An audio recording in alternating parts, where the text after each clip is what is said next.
अगर आप प्रॉपर्टी अपने लिए देख रहे हैं तो आपको किन किन बातों का विशेष विशेष ध्यान रखना है। अपने बजट में पसंद कर लेते हैं और इमिडिएटली आप लोग क्या करते हैं, बयाना उनको दे देते हैं। यहाँ पे हम दो गलतियां दिखती है जिसके लिए मैं आज ये वीडियो बना रहा हूँ।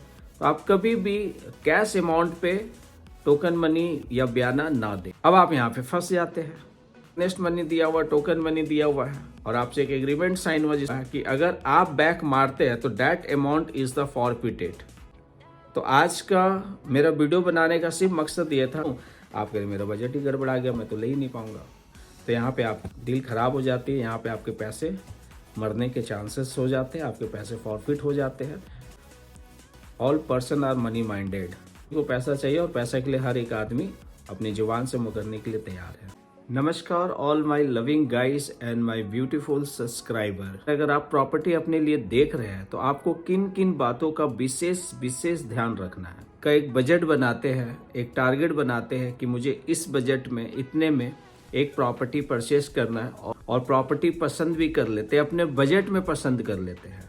और फिर जिस रिप्रेजेंटेटिव से, जिस यूट्यूबर से, जिस रियल एस्टेट पर्सन से वो पसंद करते हैं, मीटिंग में जाते हैं और पता चलता है कि पेपर ओके है, रेट भी आपके हिसाब से मिल रहा है, आपको 2 BHK, 3 BHK, 4 BHK जो भी आपने पसंद किया है, आप वो प्रॉपर्टी को लेने के लिए तैयार हो जाते हैं और इमिडिएटली आप लोग क्या करते हैं, बयाना उनको दे देते हैं। बयाना क्या है, फिर अर्नेस्ट मनी क्या है, फिर टोकन मनी क्या है। यहाँ पे हम दो गलतियां दिखती है जिसके लिए मैं आज ये वीडियो बना रहा हूँ। छोटी छोटी गलती हम कहाँ कहाँ करते हैं और किन किन बातों की हमें विशेष ध्यान रखनी चाहिए कि अगर आप कोई फ्लैट बुक कर रहे हैं, फाइनल कर रहे हैं, तो आप कभी भी कैश अमाउंट पे टोकन मनी या बयाना ना दें। जो भी टोकन मनी या बयाना 10% की होती है आप दे रहे हैं तो आप चेक के थ्रू दें। उससे पहले आप उनसे व्हाइट और ब्लैक की पहले क्लियर बात कर लीजिए। पर नोएडा एक्सटेंशन में अगर आप कोई प्रॉपर्टी देख रहे हैं और रीसेल की प्रॉपर्टी देख रहे हैं तो रीसेल में क्या होता है कि आपने देखा कि हाँ जी 1 CR का ये डील है, 3 बेडरूम का सेट मिल रहा है मुझे, मैं तुरंत उसको हो सकता है कि आप चेक ना देके कैश ही दे दिए, वहाँ तो आप ठीक है दे दिए। और कुछ समय के बाद पता चलता है कि जी इन्होंने जो आपको बेचा है, इन्होंने तो अपना रजिस्ट्री 50 लाख पे कराया है, 60 लाख पे कराया है, तो वो आपसे वाइट 50 ही लेंगे। अब अगर वो 50 आपसे लेंगे या आपसे 60 लेंगे, मैक्सिमम लोन लेके आपको काम करना है। अब आपका बैंक कहता है जी मैं तो आपको 50 लाख रुपया वाइट दूंगा क्योंकि आपकी प्रॉपर्टी 60 लाख की है, जो आप उसका वाइट वैल्यू 60 लाख की है। अब आप यहाँ पे फंस जाते हैं और फंसने के बाद क्या होता है, फिर आप उस रिप्रेजेंटेटिव को कहते हैं कि मेरा तो डील हो नहीं पाएगा क्योंकि ये कह रहे कि मुझे 50 लाख रुपए या 60 लाख रुपए मुझे वाइट चाहिए। अब मैं अगर 60 वाइट शो करता हूँ तो मुझे उसका 80 या 85% लोन मिलेगा। और मैंने तो ये सोचा था कि 1 CR का है तो मैं पूरा 80 लाख रुपया लोन ले लेंगे, 80-85% लोन ले लेंगे और इनको दे देंगे, बाकी जो बीच का 10-15% है उसकी पेमेंट मैं अपने इंडिविजुअल हैंड से कर दूंगा। अब रिप्रेजेंटेटिव या यूट्यूबर या जितने भी रियल एस्टेट में काम कर रहे हैं वो भी बेचारा आप क्या करें, वो तो फंस गए। तो यहाँ पे क्या होते है कि आपने अर्नेस्ट मनी दिया हुआ, टोकन मनी दिया हुआ है और आपसे एक एग्रीमेंट साइन हुआ जिसमें क्लियर शब्दों में लिखा हुआ है कि अगर आप बैक मारते हैं तो that amount is the forfeited. और अगर ऑनर आपको प्रॉपर्टी देने से मना करता है तो वो आपको डबल अमाउंट देगा। बेसिकली ये लीगल डॉक्यूमेंट्स होता है, जनरली ऐसा होता नहीं है और कई बार लोग दे देते हैं, कई बार नहीं देते, तो आप लीगल स्ट्रांग है, आप उस पर फाइट कर सकते हैं। तो आज का मेरा वीडियो बनाने का सिर्फ मकसद ये था कि मैक्सिमम आज के डेट में लोग प्रॉपर्टी लेने निकलते हैं और वहाँ पे वो देखते हैं कि 1 करोड़ का प्रॉपर्टी है, 15 लाख रुपया मेरे पास पड़ा हुआ है, बाकी का मैं लोन ले लूँगा। वो 1 करोड़ की प्रॉपर्टी देख लेते हैं और देखने के बाद वो पसंद कर लेते हैं ना, उनसे वाइट ब्लैक के बात करते हैं और जाके उनको 10% का बयाना दे देते हैं। उसके बाद वो बोलते हैं जी मैं तो 60 लाख रुपए से वाइट ज़्यादा लूंगा नहीं, 60 लाख का 80% आपको ये मिल रहा होगा, बैंक कह रहा मैं ये देने के लिए तैयार हूँ, आप कह रहे मेरा बजट ही गड़बड़ा गया, मैं तो ले ही नहीं पाऊंगा। तो यहाँ पे आप डील खराब हो जाती है, यहाँ पे आपके पैसे मरने के चांसेस हो जाते हैं, आपके पैसे फॉरफिट हो जाते हैं और आपको लगता है कि बहुत मुश्किल से 10 से 15 लाख रुपये हमने इकट्ठा किया था, वो 10 लाख रुपया तो मेरा यहाँ निकल गया। अब आप उसके लिए लंबा फाइट करिए। बहुत अच्छे लोग होंगे, बहुत अच्छे इंसान होंगे तो शायद कहते ठीक है जी रिटर्न कर देते, पर जनरली ऐसा होता नहीं है। All person are money minded as on date. सभी को पैसा चाहिए और पैसा के लिए हर एक आदमी अपनी जुबान से मुकरने के लिए तैयार है। एनीवे कि आप जब भी अपनी प्रॉपर्टी लेने के लिए निकलिए तो आप ये सारे स्टडी ज़रूर कर लीजिएगा। दूसरी कि मैं आपके लिए एक वीडियो लाया हूँ। ये वीडियो 3 बेडरूम का 1565 स्क्वायर फीट की फ्लैट की है। इस फ्लैट का ऑनर आपसे 100% वाइट लेने के लिए तैयार है।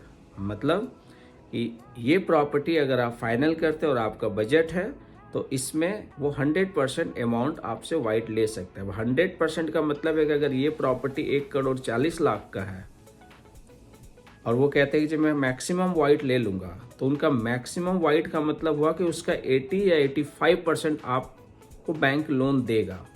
लेकिन आप बैंक से पहले अपनी अप्रूवल लेके कंफर्म कर लीजिए कि हाँ जी मुझे 1,30,00,000, 1,20,00,000, 80,00,000, 50,00,000, मतलब आपको फिगर दे देगा बैंक कि आपकी अप्रूवल हो चुकी है और मैं इतना पैसा आपको दूंगा। उसके बाद आप तय कर लीजिए कि मेरे पास इतना पड़ा है और अब आप प्रॉपर्टी देखने निकलिए।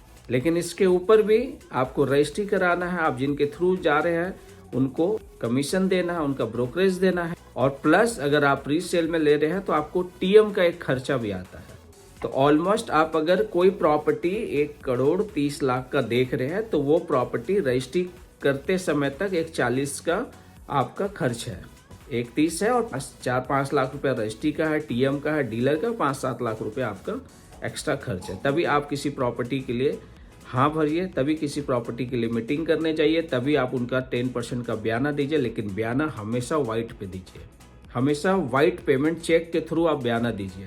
और आपके पास पैसे के अरेंजमेंट है तो यहाँ एक ध्यान रखिएगा कि बाकी के जो ऊपर के पेमेंट होंगे वो कच्चे का जाएगा।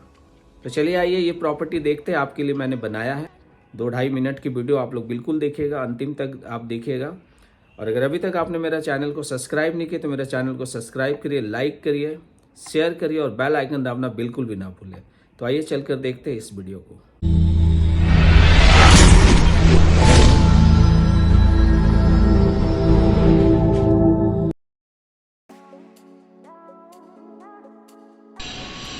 अब मैं आपको लेकर चलता हूँ फ्लैट के अंदर, और ये रहा हमारा ड्राइंग डाइनिंग स्पेस। तो ये इसका ड्राइंग डाइनिंग स्पेस है। ड्राइंग डाइनिंग के साथ में एक बालकनी बनी हुई है और ये इसका किचन है। किचन का साइज़ आप देख सकते हैं, काफ़ी स्पेशियस है। और इसके साथ में एक बालकनी है। बालकनी की फेसिंग बिल्कुल साउथ है। पूरी सर्दी में किचन में धूप है।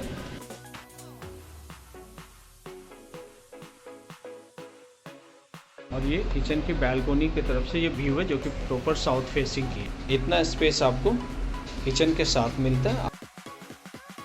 इसके साथ में ये इसका एक वॉशरूम, डाइनिंग के साथ में वॉशरूम साइज अच्छी है। मैं आपको लेके चलता हूँ इसके फर्स्ट बेडरूम। ये रहा इसका फर्स्ट बेडरूम। फर्स्ट बेडरूम की साइज़ काफ़ी अच्छी है, ये भी साइज़ अच्छी है। फर्स्ट बेडरूम के साथ में आपको एक मिलती है बालकनी। ये प्रॉपर नॉर्थ ईस्ट फेसिंग की है, मॉर्निंग की पूरी धूप है।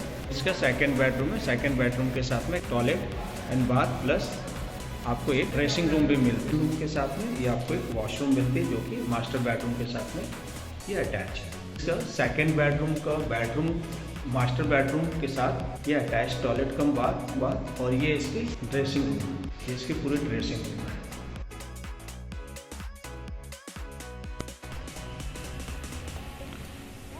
ये मास्टर बेडरूम का साइज है और यहाँ से मैं एंट्री किया था। अब मैं आपको इसका तीसरा कमरा, थर्ड बेडरूम, तीसरा कमरा, क्रॉस वेंटिलेशन के लिए एक विंडो दी गई है। ये विंडो है क्रॉस वेंटिलेशन के लिए। ये पूरा साइज है मास्टर बेडरूम का। इसके साथ भी एक अटैच टॉयलेट कम बाथ है। काफ़ी स्पेशियस है कमरा।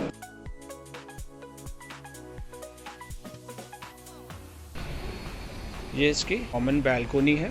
कॉमन बालकोनी जो फेसिंग है पार्क की तरफ है। ये पार्क को व्यू कर रही है। ये देखिए स्विमिंग पूल लब हो गया पार्क, जहाँ पे बच्चों को खेलने के लिए जगह मिली हुई है एंड एक मंदिर भी बनी हुई है। तो ये पूरी इसकी टावर है। काफ़ी अच्छा है, लग्जरियस अपार्टमेंट है। नोएडा एक्सटेंशन की टॉप 1 सोसाइटी आती है डिविनो, और काफ़ी प्राइम लोकेशन पे बनी हुई है। पे 65% फैमिली शिफ्ट कर गई है, करीबन 500 लोग यहाँ पे रह रहे हैं आज के डेट में। ये इसका तीसरा टॉयलेट कम बाथ, ये टॉयलेट कम बाथ ये तीसरा टॉयलेट कम बाथ है, 3rd बेडरूम के साथ में ये टॉयलेट कम बाथ बनी। तो उम्मीद करते हैं आप लोगों को ये वीडियो समझ में आई होगी, और जितनी भी बातें मैंने स्टार्टिंग में आपसे की वो सारी बात आप अच्छे से स्टडी करेंगे और उसके बाद आप प्रॉपर्टी देखने निकलेंगे। अगर आपको ये वीडियो हमारा ज़रा सा भी अच्छा लगा हो तो आप इस वीडियो को अपने मित्र, अपने दोस्त से साझा करें, और आपकी कोई भी सुझाव मेरे लिए है या कोई शिकायत है तो आप नीचे दिए गए कमेंट बॉक्स में आप उसे ज़रूर लिखें। और प्रॉपर्टी से रिलेटेड कोई भी क्वेरी हो आप कमेंट्स के थ्रू मेरे से बात कर सकते हैं। मेरा नंबर स्क्रीन पे दिख रहा होगा, नंबर से भी बात कर सकते हैं। जो भी आपको जानकारी लेना मैं आपको दूंगा। अगर अभी तक आपने मेरा चैनल को सब्सक्राइब नहीं किया तो आप मेरे चैनल को सब्सक्राइब करिए, लाइक करिए, कमेंट्स करिए, शेयर करिए और बेल आइकन दबाना बिल्कुल भी ना भूलें। Thank you so much.